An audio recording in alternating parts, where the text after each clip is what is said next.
to Canadian law. Mr. Speaker, I'm going to stop there. The honourable member for Lethbridge will have 3.5 minutes remaining for her remarks when the House next resumes debate on the question, and of course the usual 5 minutes for questions and comments. We're going to statements by members. Déclaration de député. L'honourable député. The honourable member for Bourassa.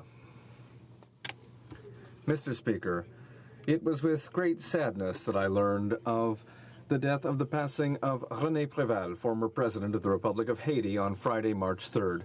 Mr. Préval was first elected President in 1996.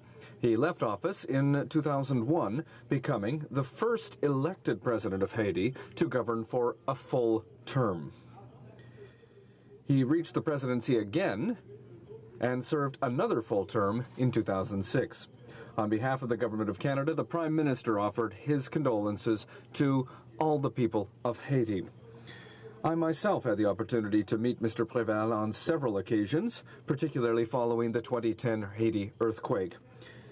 Today, I have the privilege of offering my sincerest condolences in this House to his wife, his family, and to all Haitians who mourn his passing. Thank you. The honourable member for Elgin, Middlesex, London. Mr. Speaker, she shoots, she scores. I am so proud to recognize my niece, Brittany, the Chipmunk Coward, today. This incredible U.S. college hockey player is putting St. Thomas on the map once again. Brittany, a.k.a. Howie, is a junior redshirt with Robert Morris University in Pittsburgh. Last year, she was named the College Hockey America Player, or last week, she was named the College Hockey Player of the Year. She led the conference with 48 points on 18 goals and 30 assists, also capturing the scoring trophy. She led the CHA in scoring and conference play, scoring 7 goals while assisting on 18.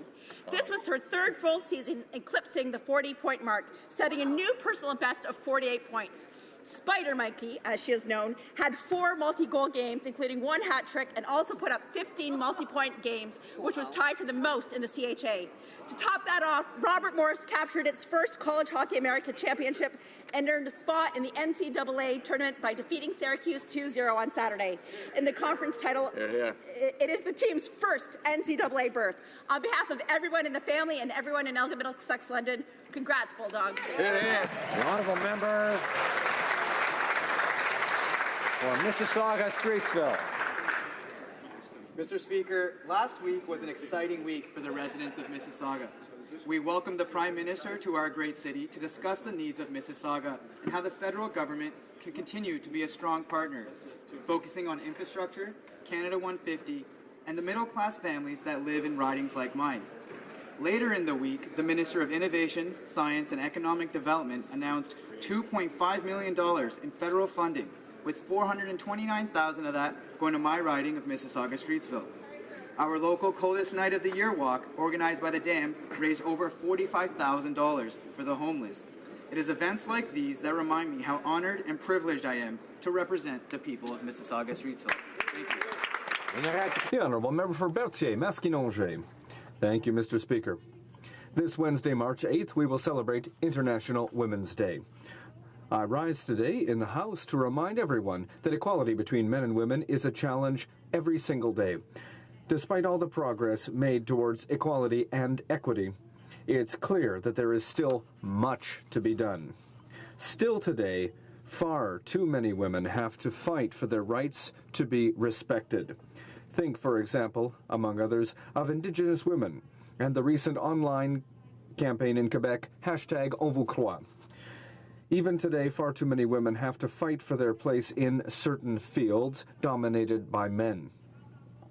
This includes, among others, the agricultural sector and politics.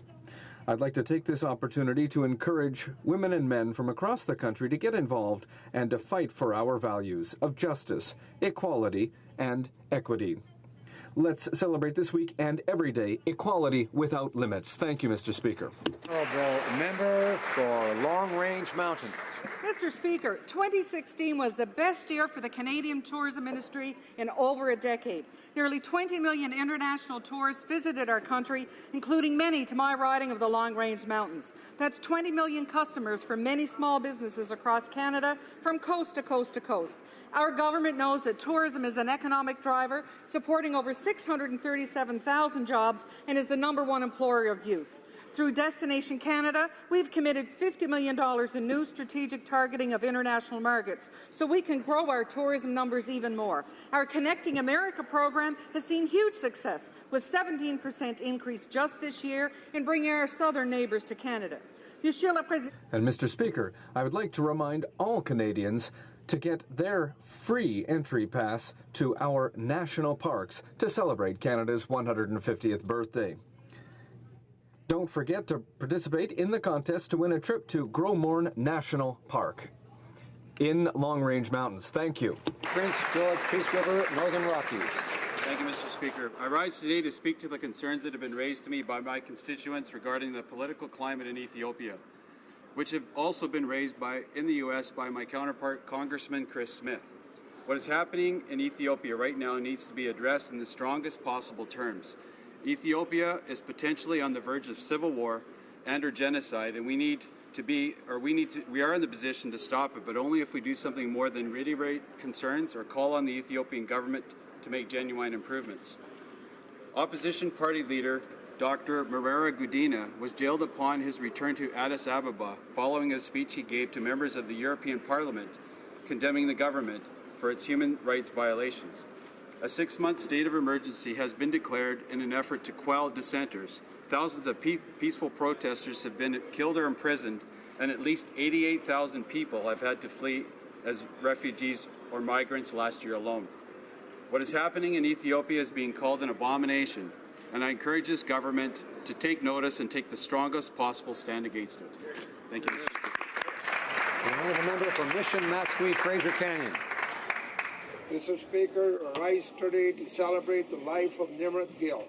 On February 7th, Nimrat passed away at the age of 3 from pneumonia at Abbotsford Regional Hospital. The events that led to her passing have raised serious questions, and provincial authorities have launched investigations accordingly.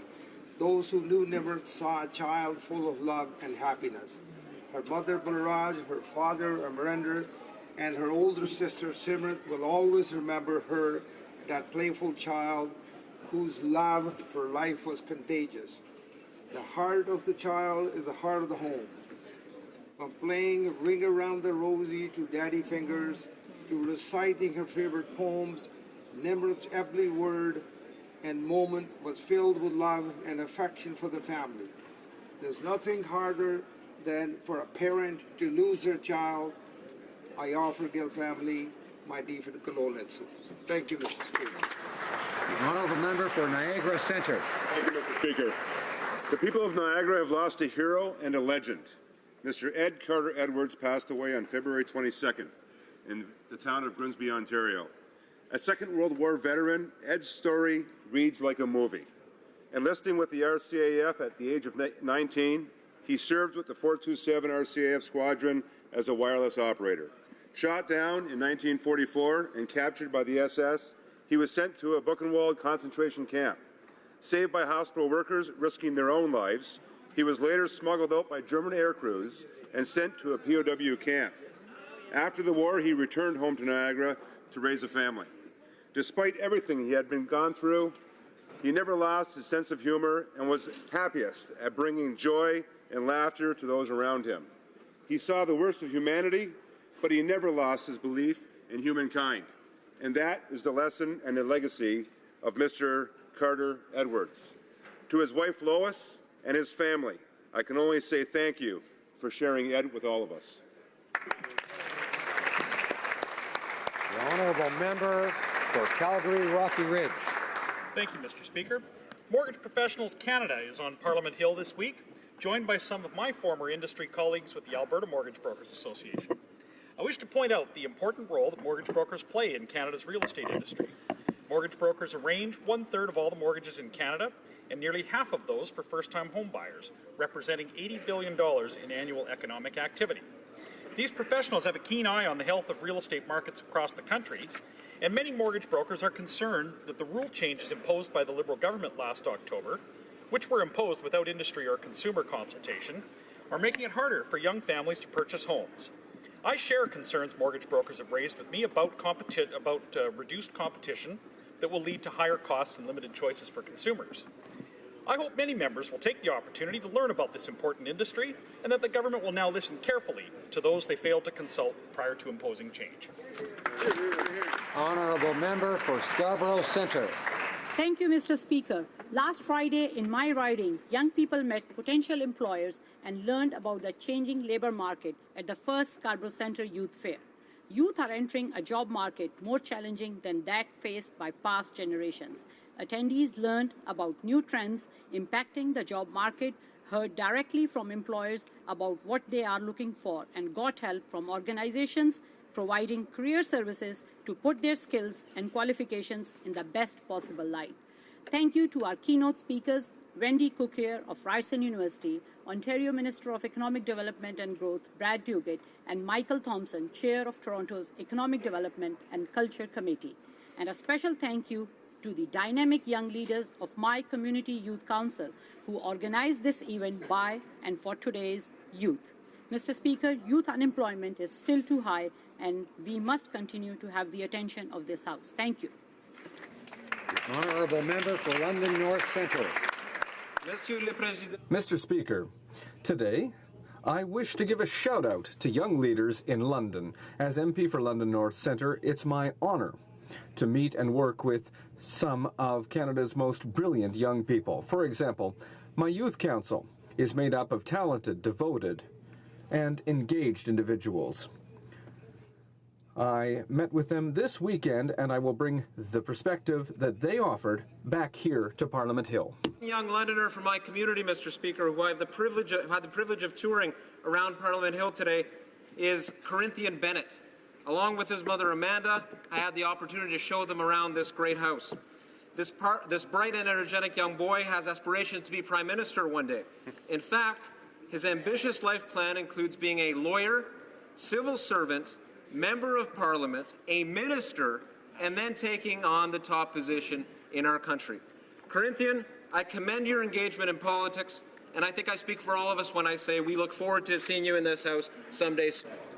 The Honourable Member for Peace River Westall. Thank you, Mr. Speaker. Mr. Speaker, the Conservative Party understands that parents know what is best for their children.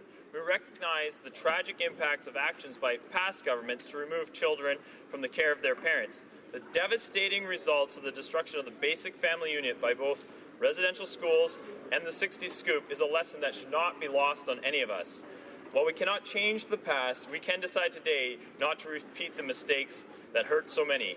Reconciliation with Indigenous peoples requires us to recognize the strength that comes from the basic family unit and to build on that strength. As legislators, we must protect and cultivate the rights of parents to pass their culture and belief on to their children. Each of us have many different beliefs about everything from discipline to religion, but fundamentally it is the role of the parent, not the state, to raise their children. When parents are supported in this role, children will flourish. This is my hope, not only for Indigenous parents, but for all Canadian parents. Thank you, Mr. Speaker. The Honourable Member for Willowdale.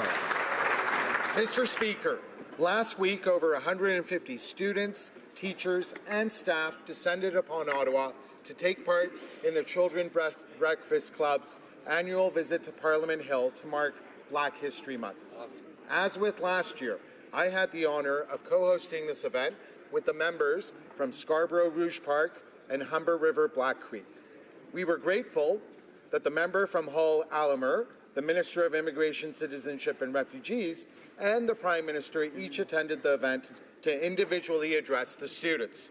As the Prime Minister reminded everyone in attendance, young Canadians are not merely the leaders of tomorrow, but they are in fact the leaders of today with much to contribute. Our country and communities richly benefit from the vibrant energy, vision, and compassion of our youth.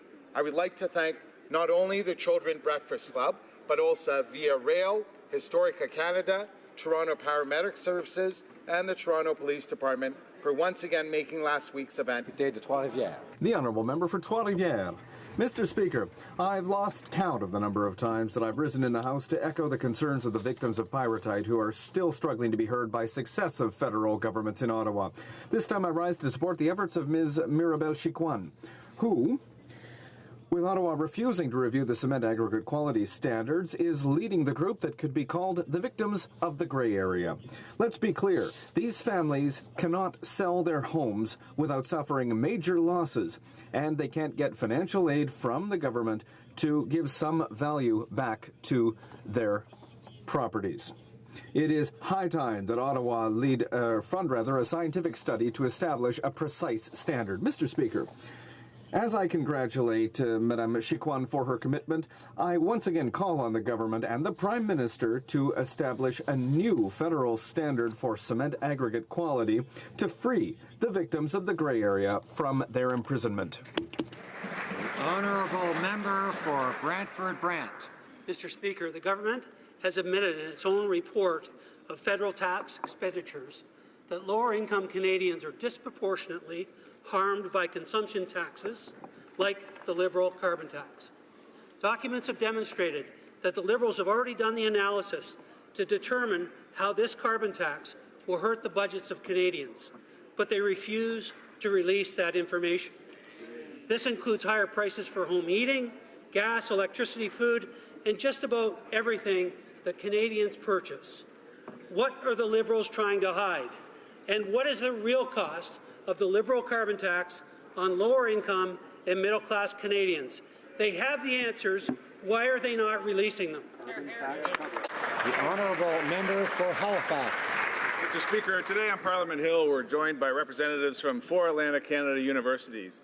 The University of New Brunswick, the Memorial University of Newfoundland, University of Prince Edward Island, and my own alma mater and yours, Mr. Speaker, Dalhousie University. The representatives are in Ottawa today for a discussion with Atlantic MPs on collaboration and clean, inclusive growth in Atlantic Canada. Whether it's UPI's School of Sustainable Engineering, UNB's Centre for Smart Grid Technologies Research, the Marine Institute at Memorial University, or the Dalhousie-led Ocean Frontier Institute, these 4 Atlantic universities are putting our region on the leading edge of innovation. Working together in close partnership with the federal government, these universities are transforming our shared challenges into shared opportunities. I want to take this opportunity to welcome all members of the House to a reception after 7 p.m. tonight in the Sir John A. Macdonald Building to meet and to thank these Atlantic universities for everything they are doing to help Atlantic Canada and indeed Canada reach its highest potential. Thank you.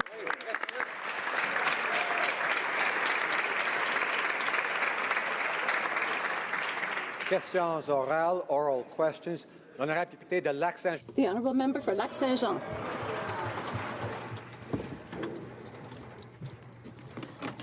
Mr. Speaker, in a previous statement, the Prime Minister said that the budget will balance itself.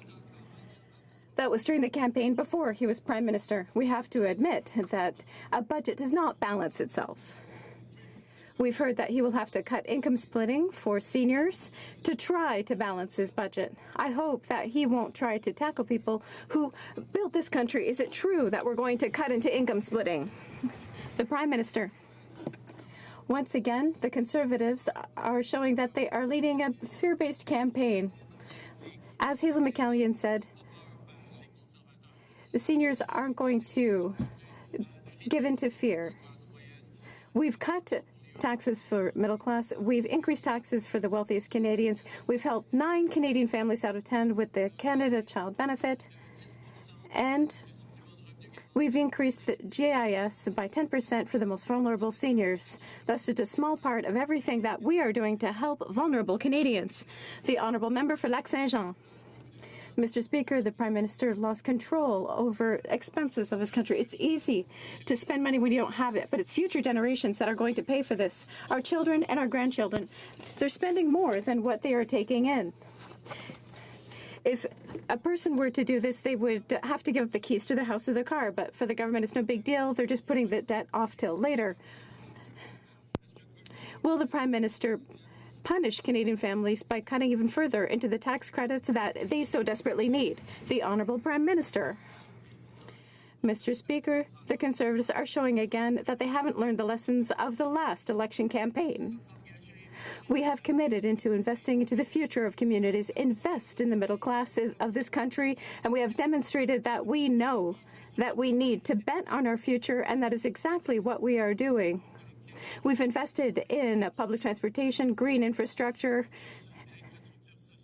and in social infrastructure, and in knowledge infrastructure. We know that investing into the future will lead to good jobs now and will lead to economic growth for the middle class and everybody who's working hard to be part of it. The member for Lac-Saint-Jean. Mr. Speaker, during the last election campaign, Canadian citizens were promised a deficit of $10 billion, and they were also promised that they would return to balanced budgets in a few years. They talked about 2019. There's an election that's coming as well, Mr. Speaker, and the Canadian public will surely remember, like the owners of small businesses who were also promised a tax cut. It seems that yet again the Prime Minister is going to come back on his promises.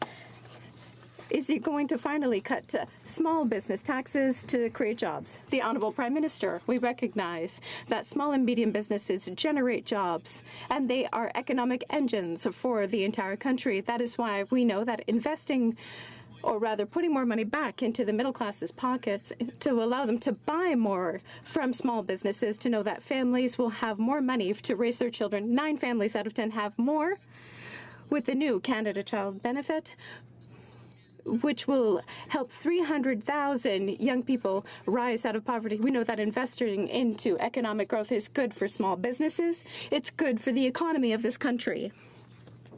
Mr. Speaker, we all know that the measure of a person's character is not what they do when everyone is watching, but rather what they do when no one is looking. We know the Prime Minister is under investigation by the Ethics Commissioner for taking a private helicopter ride. What Canadians need to know is, did the Prime Minister know that he was breaking the rules? So my question to the Prime Minister is, was he ever advised by his staff or by anybody in the Privy Council office that accepting this private helicopter ride was against the rules? Honourable Prime Minister. As I've said many times, Mr. Speaker, this was a personal family vacation, and I'm happy to work with the Ethics Commissioner to answer any questions she may have. Honourable Opposition House Leader. Well, Mr. Speaker, it was a personal vacation, but accepting this helicopter ride was against the rules. He's been a member of Parliament for over 8 years. He should know this. So either he was ignorant of the rules or he disregarded the rules. Both are very concerning, Mr. Speaker. So again, I ask the Prime Minister, was he ever advised by his staff or by anybody in the Privy Council office that accepting this private helicopter ride was against the rules? Honourable Prime Minister. Again, Mr. Speaker, this was a personal family vacation, and I'm very happy to answer any and all questions that the Ethics Commissioner has on this. The Honourable Member for Outremont. The President of the United States has just signed a new executive order banning immigrants and refugees from 6 Muslim-majority countries. The Prime Minister has refused to denounce these racist policies. The Prime Minister has refused to suspend the Safe Third Country Agreement with the United States. Can the Prime Minister please answer this one specific question? Does he believe that the U.S. remains a safe country for refugees? Yes or no? Right Honourable Prime Minister. Mr. Speaker, Canadians expect this government to do 2 things in regards to the United States. To work with them on protecting and promoting the economic growth that has an impact on millions of good middle-class jobs on both sides of the border, and at the same time to stand up for the values and principles of which Canadians are rightly so proud. We are an open and welcoming country, and we continue to demonstrate that we truly believe that diversity is a source of strength, that it helps cohesive and resilient communities create better opportunities for themselves and for future generations. The member for Outremont. A Prime Minister with the courage to stand up against a racist executive order.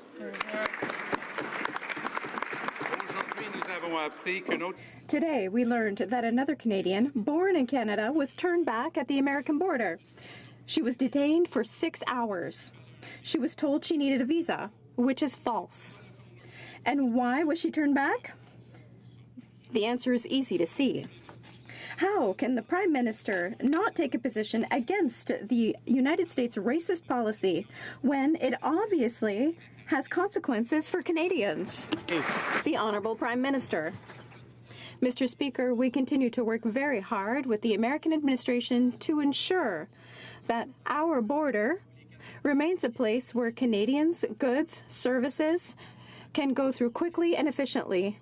We know that millions of jobs depend on that border, that it remain open, and thousands of Canadians travel to the United States regularly. We will always work with the American government in order to ensure that Canadians can continue to travel freely to the United States. The Honourable Member for Outremont. Mr. Speaker, we're not talking about goods and services. We're talking about Canadian citizens born in Canada, illegally turned back at the American border, and we want a Prime Minister who knows how to stand up for them. We've seen the damning reports by the CBC and the show enquête about CRA and KPMG's tax evasion sham. The Prime Minister has refused to look into the sweet deal between the CRA and KPMG, and there have been no fines imposed. Will the Prime Minister vote for the NDP's motion, which intends to end the free ride for rich fraudsters? Yes or no? The Honourable Prime Minister. This government takes tax evasion and avoidance very seriously. That's why we invested $444 million in the last budget for the Canada Revenue Agency in order to ensure follow-up and counter tax evasion and avoidance. Canadians expect everyone to pay their fair share and that there should be consequences for everybody who fails to pay their taxes. The member for Outremont. But we can't. That is pretty weak, Mr. Speaker. The Prime Minister talks about how much he wants to go after tax fraud, but how are Canadians expected to believe him when he refuses to investigate this scandalous deal made by Revenue Canada? How are Canadians expected to believe him when it was the Liberals who blocked these KPMG documents from being revealed in the first place? And how are Canadians expected to believe that this Prime Minister is serious about going after tax evasion?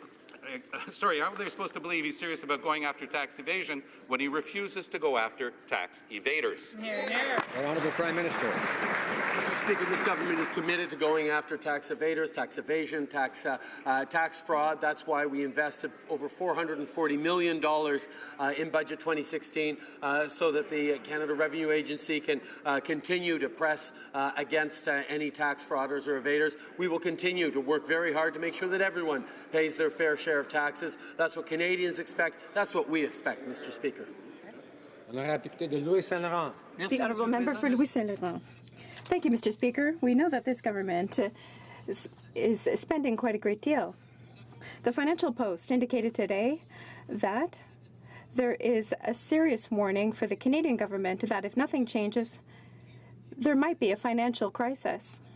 We're talking about vulnerability and alarms that we need to take into account. Mr. Speaker, for months and months, we've been repeating to the government that we cannot live beyond our means. This time, will the Minister of Finance finally understand that Canada's public finances need to be managed safely? The Minister of Public Finance. Our goal is to improve the situation of the middle class and the people who want to be part of the middle class. That is why we are investing in the economy, to try to ensure that we have better growth than before and have better future for job growth in Canada. That is what we intend to do, and we will continue to move forward with this. Louis Saint Laurent. The member for Louis Saint Laurent. The Minister of Finance speaks excellent French, and the proof is that he always gives the same answer. But the situation of Canada's finances is in jeopardy. Will the Minister of Finance not listen to his own officials who said that in a report that he had for 10 weeks that there might be a serious deficit and there will be no return to balancing the budget before 2055? And the International Bank has sounded the alarm. When will the Minister of Finance understand that it is important to safely manage Canada's finances? The Minister of Finance. Mr. Speaker, our situation, as it is continuing to improve. Over the last 6 months, we've observed an improvement when it comes to jobs generated in the country. It's improved since 2002. There are more jobs generated in the last 6 months than since 2002. This is better than 2013, 2014, or 2015.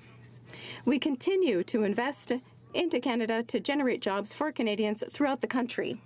For Carleton.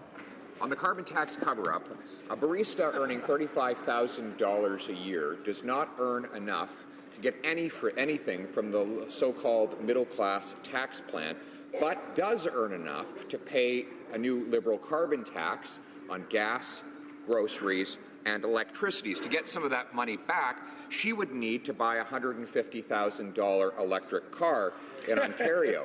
Will the government end the carbon tax cover-up and release its calculation on the cost of this new tax to the middle class and those working to join it? Honourable Parliamentary Secretary for Environment. Thank you, Mr. Speaker, and I would thank the honourable member for the question. Our government remains committed to creating a cleaner, more innovative economy, Mr. Speaker, one that reduces emissions and protects our environment while creating good middle-class jobs.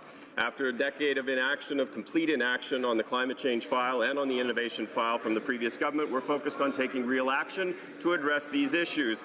Our government has posted online the results of the consultation and the work of the working group that relates to carbon pricing, and I would encourage the member to go there to actually review the information. Honourable member for Carleton. During the debate last week on my motion with respect to the carbon tax cover-up, the parliamentary secretary to the innovation minister said, quote, revenue neutrality is something that will be determined by each province and territory. Now, in plain English, that means in Ontario, the Prime Minister has handed the spoils of the carbon tax to Kathleen Wynne, who is spending it on rebates for millionaires who can afford $150,000 electric cars. The government has data on the effect of the tax and the gap between the rich and the poor. Will they end the carbon tax cover-up and release that data today? Honourable Parliamentary Secretary. Thank you, Mr. Speaker. I would repeat what I said to the honourable member with respect to this question last week, which is the document that he is actually referring to was prepared under the previous government and released in October 2015. If he wants proper and relevant information relating to carbon pricing, he should review the document that's posted on the Environment Canada website. The honourable member for Lakeland.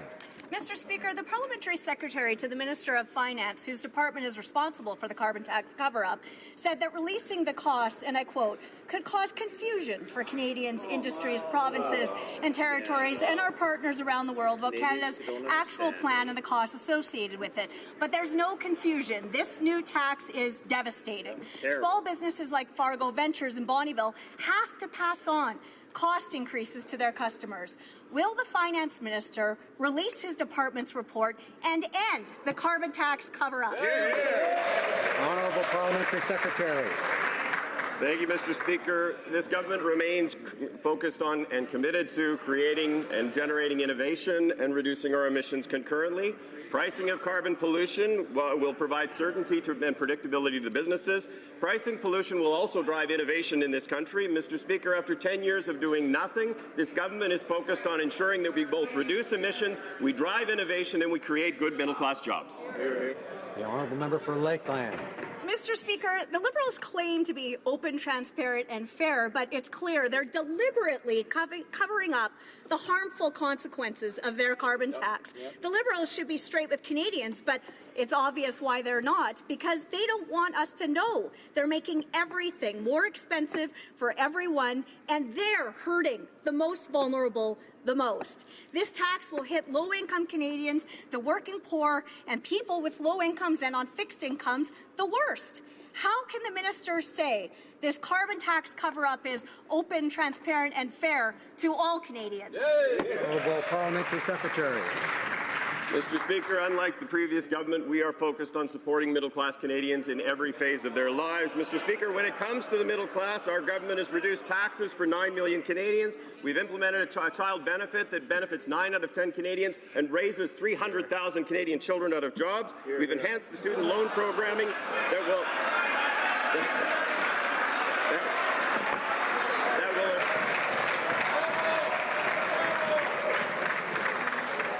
Order. I know members want to applaud the Honourable Parliamentary Secretary, but we should wait till he finishes his answer. The Honourable Parliamentary Secretary for Environment. That will raise 300,000 Canadian children out of poverty, which, Mr. Speaker, is...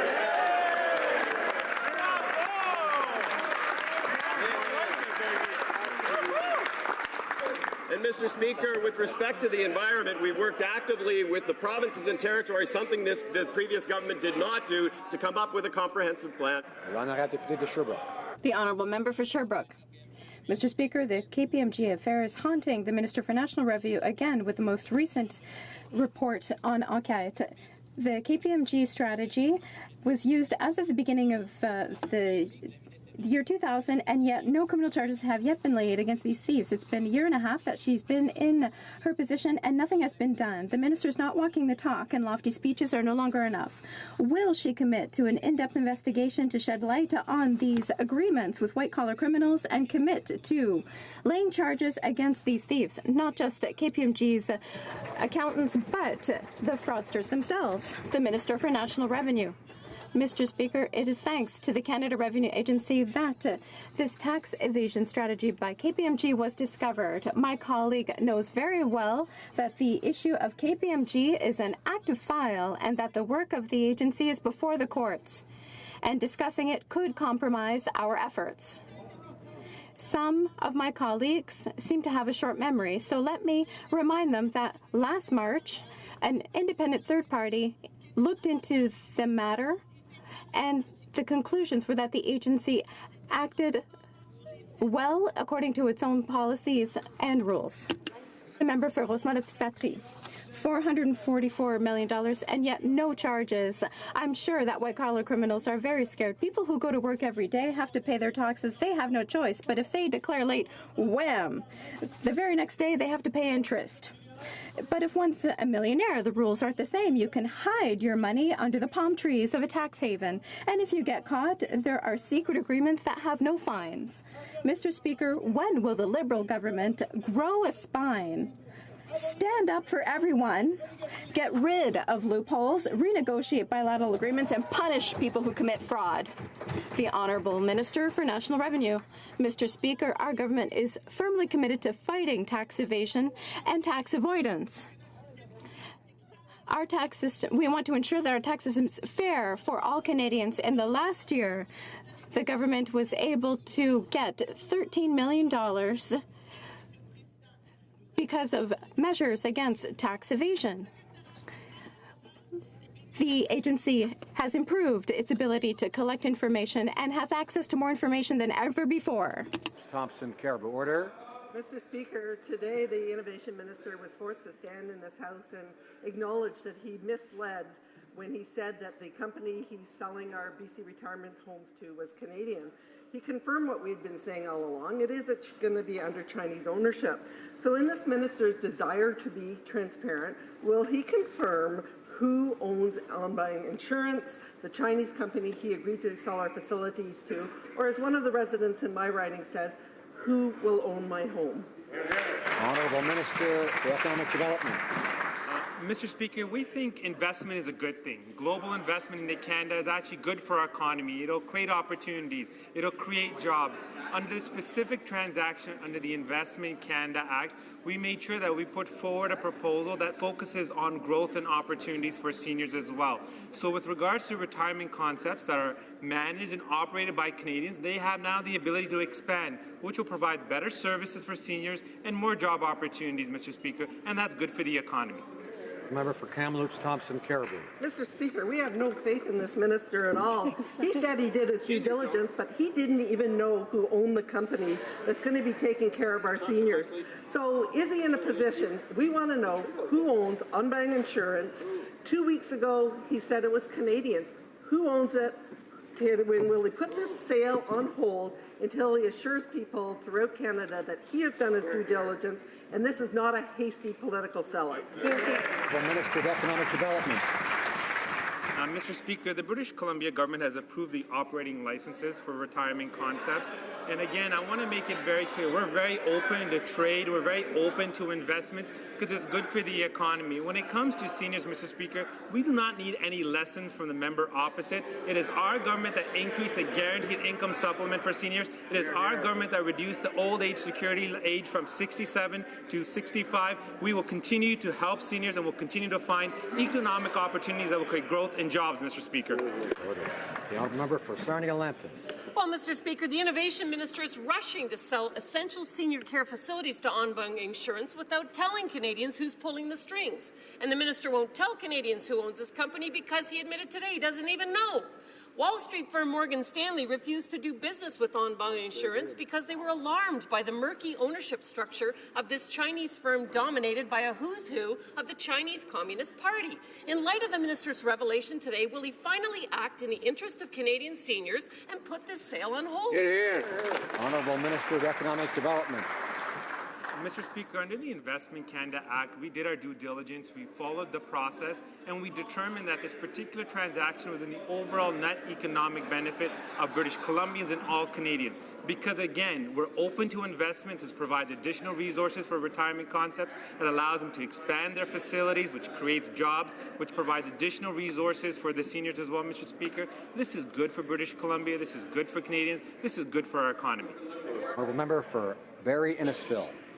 Mr. Speaker, Wall Street firms have refused to do business with On Bond Insurance over the murky ownership structure of this Chinese conglomerate, and yet these Liberals are hell-bent on pandering to their friends in Beijing.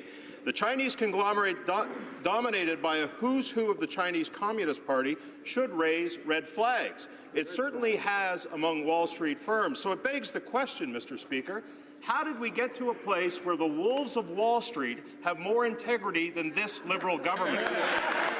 Honourable Minister of Economic Development. Mr. Speaker, again, I find it ironic that the members opposite are opposing global investment. I think it's great that people want to invest in Canada. I think it's a tremendous opportunity for our economy where we see additional resources come in and create jobs and growth and opportunities for future generations. This transaction was reviewed under the Investment Canada Act. We looked at the overall net economic benefit, and we made that determination because, again, there's additional resources for retirement concepts, which is good for the economy, good for the seniors, and obviously good for British Columbians as well, Mr. Speaker. Honourable Member for Victoria. Ever since this Liberal government helped pass Bill C-51, Canadians are very concerned about the oversight of our security services. Now, the House Public Safety Committee significantly improved the security oversight bill, but now the government wants to muzzle this new watchdog by restricting its access. Why is the government ignoring all-party agreement, expert evidence, and stripping away the very oversight tools that the Prime Minister and the Public Safety Minister and 9 other cabinet ministers voted for in November 2014? The Honourable Minister of Public Safety. Mr. Speaker, before the House Standing Committee did its work with respect to Bill C-22, the University of Ottawa expert in this field, Craig Forsay, said, and I quote, "This will be a stronger body than the UK and Australian equivalents and a dramatic change for Canadian national security accountability."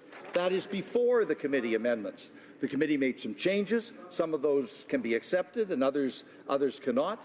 But the net result is the bill is even stronger now than when Mr. Forsay's made those comments. Member for Edmonton Strathcona. Mr. Speaker, Imperial Oil proposes to inject an untested solvent for in-situ recovery of bitumen, potentially contaminated ground and surface waters. Yet the Environment Minister refused calls by 3 First Nations and 4 Métis communities to trigger her power to assess any impacts to their treaty and Aboriginal rights. The Minister can call a review where she deems an activity may adversely affect the environment or cause public concern. Why has the Environment Minister denied the request by these 7 Indigenous communities for an assessment of a toxic solvent that may contaminate their waters? The Honourable Parliamentary Secretary for Environment. Thank you for the question, Mr. Speaker. The Environment Minister has significant authority with respect to the Canadian Environmental Assessment Agency and the work that's done. Typically, these types of matters fall under provincial jurisdiction and they're left to the provinces. The Honourable Member for Etobicoke Centre. Mr. Speaker, Operation Unifier is critically important for our ally Ukraine, whose territory has been militarily invaded and annexed. 200 highly respected and talented Canadian Armed Forces providing invaluable military and medical training to Ukraine's soldiers and institutional capacity building through key defense reforms. It's part of the West's stabilization and development of Ukraine. Unifier is set to end this month. Will the Minister of Foreign Affairs and the Minister of Defense renew this critical program? Honourable Minister of Foreign Affairs. Thank you, Mr. Speaker, and I'd like to thank my colleague and friend from Etobicoke Centre for his hard work on this file and his hard work for his constituents. I was so proud today, Mr. Speaker, standing beside my colleague, the Minister of Defence, to announce that Canada is indeed renewing Operation Unifier, a critical piece of our multifaceted support for Ukraine.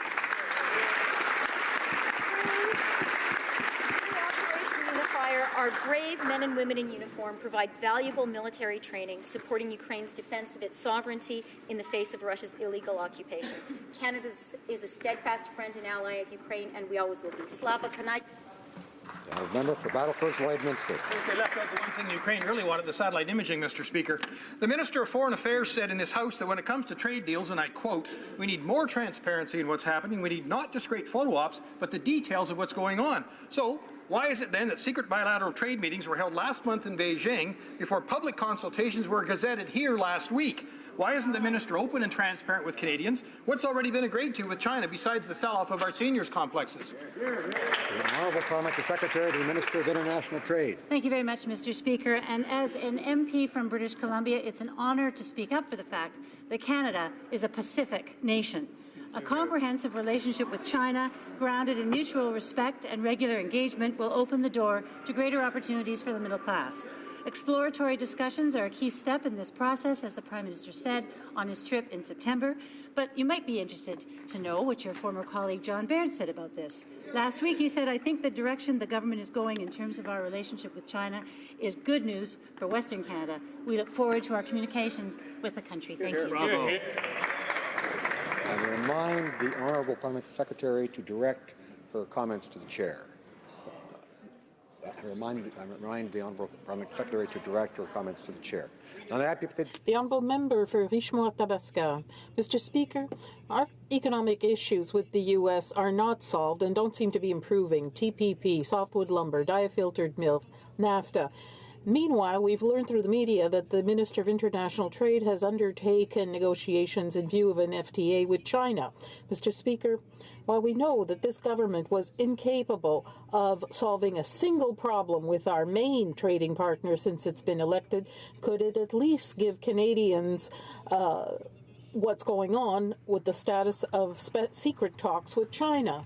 Chair for International Trade. Thank you, Mr. Speaker. As I said, Canada is a Pacific nation, and we want to expand our trading relationships with large, fast-growing markets, including China. We're building a foundation for a closer commercial relationship and closer ties in order to benefit the middle class. Exploratory talks are underway, as the Prime Minister mentioned in September. And when we also talk about our progressive trade agenda, this means we are putting the environment, labour standards, human rights, equity for women at the heart of our talks. Thank you. Bravo. The Honourable Member for Thornhill. Mr. Speaker, our fears that the Liberal commitment to the defence of Ukraine is fading became reality today. After ignoring appeals from Ukraine for almost a year, we now have an 11th-hour, bare-bones extension of Operation Unifier.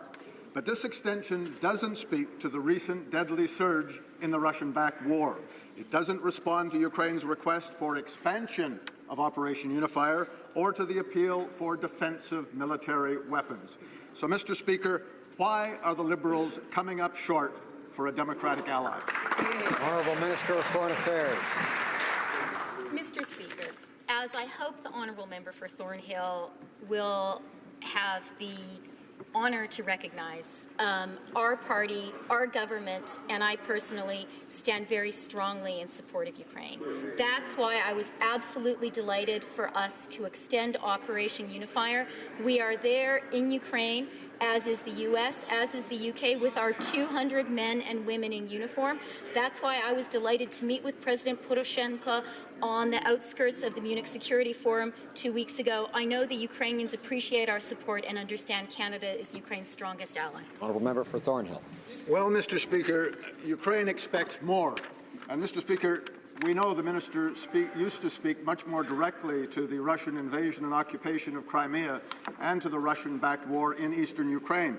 For example, Mr. Speaker, a year ago, the Minister stressed emotionally, the Ukrainian people have made their decision for democracy in blood, and we need to support it. That is essential for Ukrainian democracy. So, Mr. Speaker, why has the Minister slipped into Stéphane Dion mode and ignored what Ukraine so desperately needs? Honourable Minister of Foreign Affairs.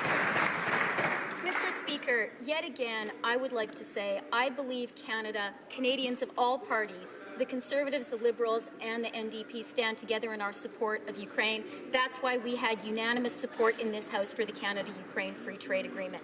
Our government, I personally, the Prime Minister, stand absolutely firmly in support of Ukraine. That's why our troops are staying there for another 2 years. The Ukrainians know it, and as for Russia's illegal annexation of Crimea and aggression against Ukraine in the Donbass, we condemn that as well. Honourable Member for Port Moody, Coquitlam. Mr. Speaker, we were just shocked to hear the Liberals' response and pass the buck to the provinces on First Nation health and the environment. Hear, hear, hear, hear. A study funded by the Department of Fisheries and Oceans confirms a deadly disease has reached BC salmon farms. This disease is the third largest killer of salmon in Norway, and now it's on our coast. If this disease grows, it will not only devastate farm salmon, but wild salmon as well. So, Mr. Speaker, when will the minister do the right thing, strengthen the Fisheries Act, and protect West Coast's wild salmon? Thousands of jobs are at stake. The Honourable Minister of Fisheries, Oceans and Canadian Coast Guard. Thank you, Mr. Speaker, and I agree with my colleague that we need to strengthen the Fisheries Act. One of the things the Prime Minister has asked me to do is work with members of the Standing Committee, including the member who just asked the question, to strengthen the Fisheries Act, to restore lost protections which were deleted some years ago. I look forward to that work with him. With respect to investing in the science and the proper oversight to ensure that aquaculture operations on every coast can be done safely. The member knows we're committed to doing that. The member knows that we believe that middle-class economic opportunity on both coasts depend on aquaculture and wild fisheries, and we think the two can coexist safely together. The Honourable Member for North Island, Powell River. Mr. Speaker, Canadians deserve to know what went wrong on Sunday when 1,500 litres of diesel spilled from a fish farm on the BC coast. This spill threatens the biodiversity of our coast and First Nations traditional food sources. As my constituents watched horrified, many questions remain unanswered. Our coastal communities will live with the impacts of this spill for a long time to come. Will the government please update Canadians on its response plan? Honourable Minister of Fisheries. Thank you, Mr. Speaker, and I thank my colleague for the question. We share her concern and the concern of all Canadians when contaminants like this are leaked into Canada's marine ecosystems. I can confirm that on Sunday morning, when this spill was discovered, the Canadian Coast Guard and other partners, the Department of the Environment, Transport Canada, and the province of British Columbia reacted very quickly to contain the spill, to clean up the spill. It would appear that some 600 litres of diesel fuel were released. Obviously, there will be an investigation, Mr. Speaker. We believe firmly that the polluter should pay for a circumstance like this, but we also believe that we can do more to protect marine ecosystems and invest in marine safety. The Honourable Member for Foothills. Mr. Speaker, in the last election, the Liberals promised to fund infrastructure projects, but I don't recall any promises about paying down Alberta's NDP debt. Alberta municipalities are furious. The NDP is funneling hundreds of millions of dollars from the new Building Canada Fund to pay for their out-of-control spending. In Okotoks, growth has stagnated because we need a new water pipeline. A major flood mitigation project in High River is on hold because we need funding. Mr. Speaker, what are the Liberals doing to ensure money from the new Building Canada plan is actually going to pay for these vital infrastructure projects? Honourable Minister of Infrastructure and Communities. Mr. Speaker, I would like to inform the honourable member that since taking office, we have approved 127 projects for Alberta. Out of those 127 projects, with the exception of one, 126 projects are in municipalities of all sizes: Edmonton, Calgary, Red Deer, Lacombe, Lethbridge, and many others. We have committed to deliver infrastructure on behalf of municipalities, and we are delivering on that commitment, Mr. Speaker. Thank you so much. Member for Edmonton River Bend. I'm sorry, Mr. Speaker, but Alberta can't wait. Mr. Speaker, the Infrastructure Minister is taking his friendship with Rachel Notley to a new level. The minister is now looking the other way while Notley funnels $300 million from the Building Canada Fund to pay down her debt, but none going to job-creating infrastructure projects. Alberta is in a jobs crisis. This minister has chosen loyalty to Premier Notley over struggling Albertans. Why has this minister betrayed Albertans in crisis? Honourable Minister of Infrastructure and Communities. Well, Mr. Speaker, let me say what the President of the Alberta Urban Municipalities Association has to say. We are pleased to have a federal colleague who is willing to work collaboratively with us. Our members value the ongoing infrastructure investment that is on the federal agenda, which will support significant and shovel-worthy municipal projects across Alberta. 127 projects, 126 for municipal sector with a combined investment of $4.2 billion into Alberta's economy, Mr. Speaker. Honourable Member for Brantford Brant. Mr. Speaker, we learned last week that defense plans on how to deter a 9/11-style terrorist attack were inadvertently linked to the CBC. On one hand, the minister puts a lifelong gag order on bureaucrats who are directly involved in executing his political orders, while, on the other hand, the minister's department is openly sharing national security documents. When will the minister stop playing politics with the Defence Department and take seriously the responsibility for Canadian security? Honourable Minister of National Defence. Mr. Speaker, Department of National Defence and the Canadian Armed Forces take the security and sensitive information extremely seriously. We are constantly working to balance requirements for openness and transparency while safeguarding information related to security and the defence of Canada.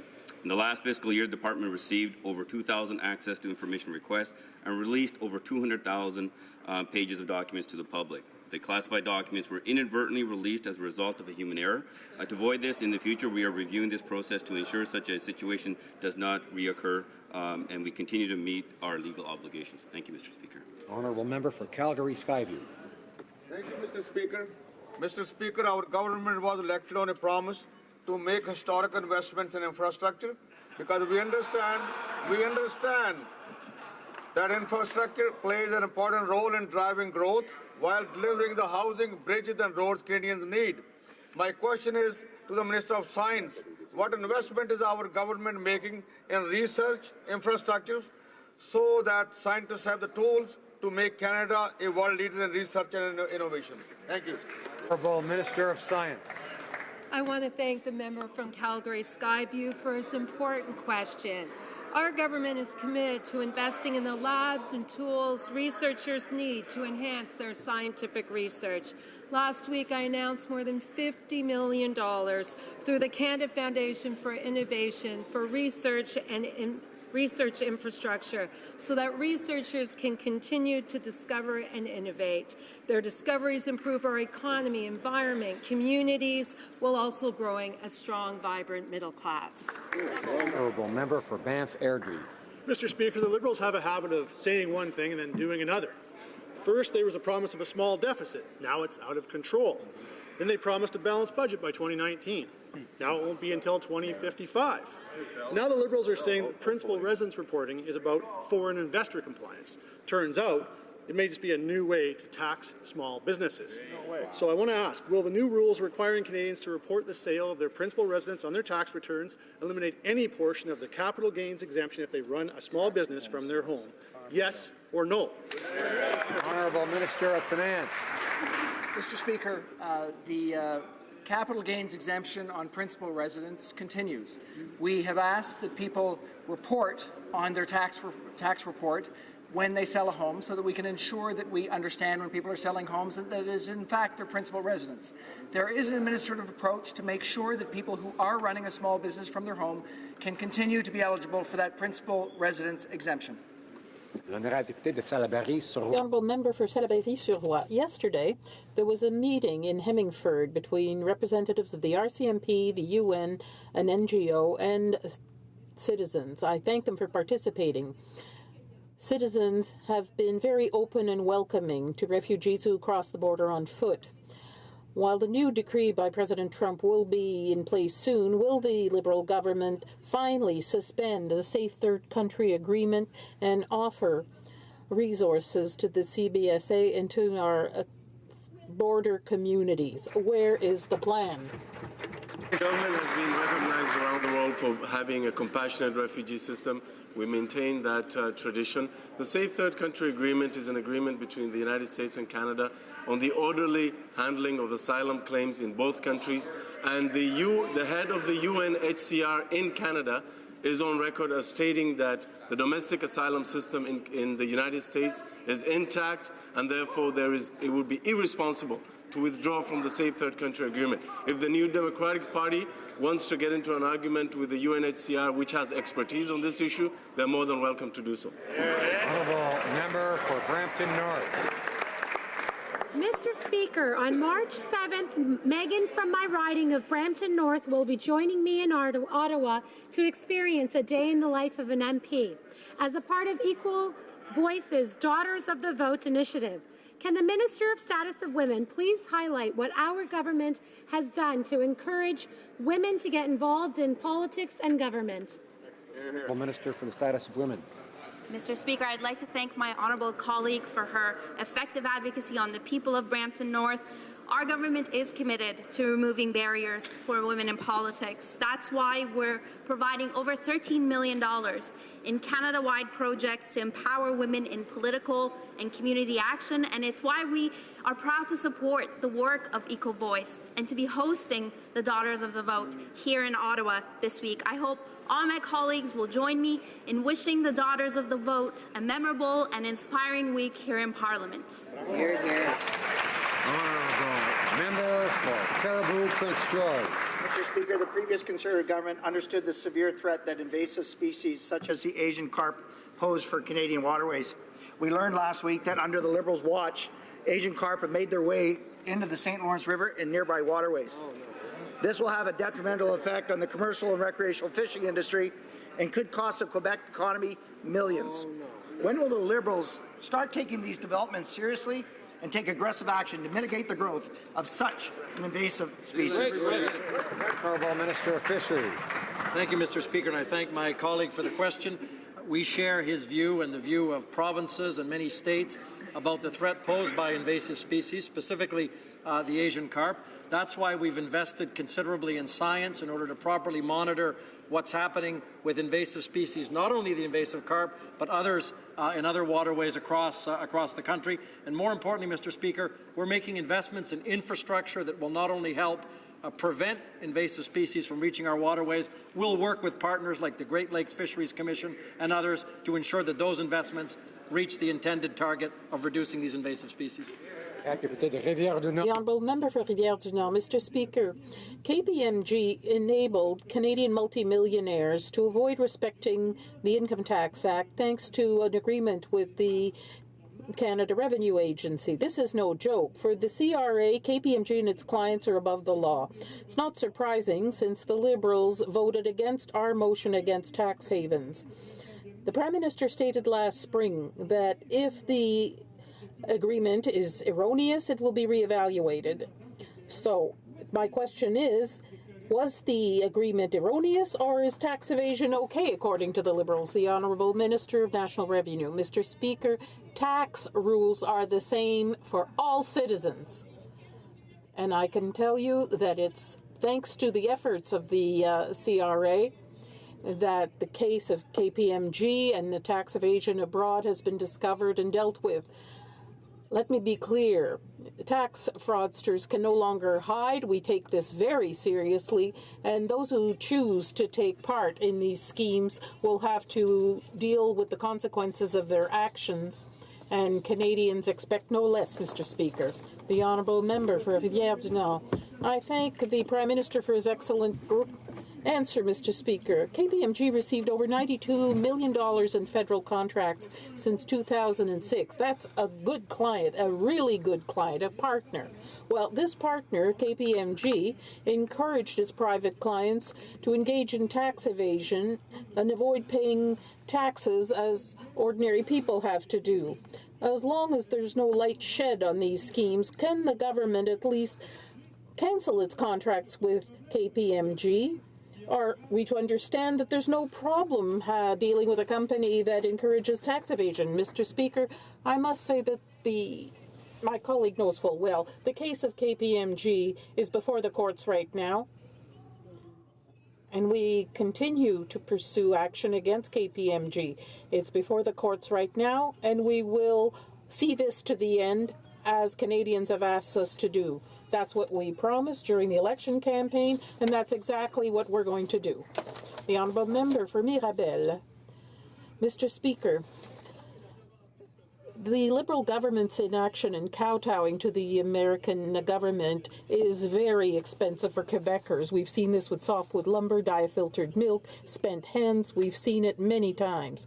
Now, the harmful cutbacks that President Trump intends threatens the quality of water consumed by the vast majority of Quebecers. What will the Liberal government do in concrete terms to prevent this harm to the main source of potable water in Quebec? For environment. Speaker, the Government of Canada has a long history of working collaboratively with the United States and invests significant resources in restoring and protecting the Great Lakes. Canada remains committed to implementing our obligations under the Great Lakes Water Quality Agreement and to the delivery on the Great Lakes commitments. We continue to work alongside the United States and our domestic partners, and we will continue to promote strong action by all levels of government. This will conclude question period for today.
Tabling of documents.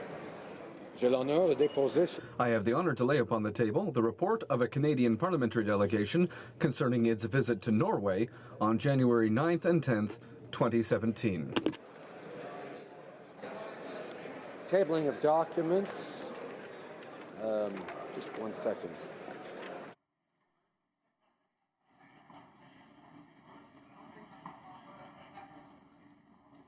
Tabling of documents. The Honourable Parliamentary Secretary to the Minister of Foreign Affairs. Thank you, Mr. Speaker. Mr. Speaker, on behalf of the Minister of Foreign Affairs and pursuant to Standing Order 32.2, I have the honor to table in both official languages a treaty entitled Agreement between the Government of Canada and the Government of the Swiss Confederation under the Convention on Mutual Administrative Assistance in Tax Matters, as amended by the 2010 Protocol. Signed in Ottawa, December 22, 2016,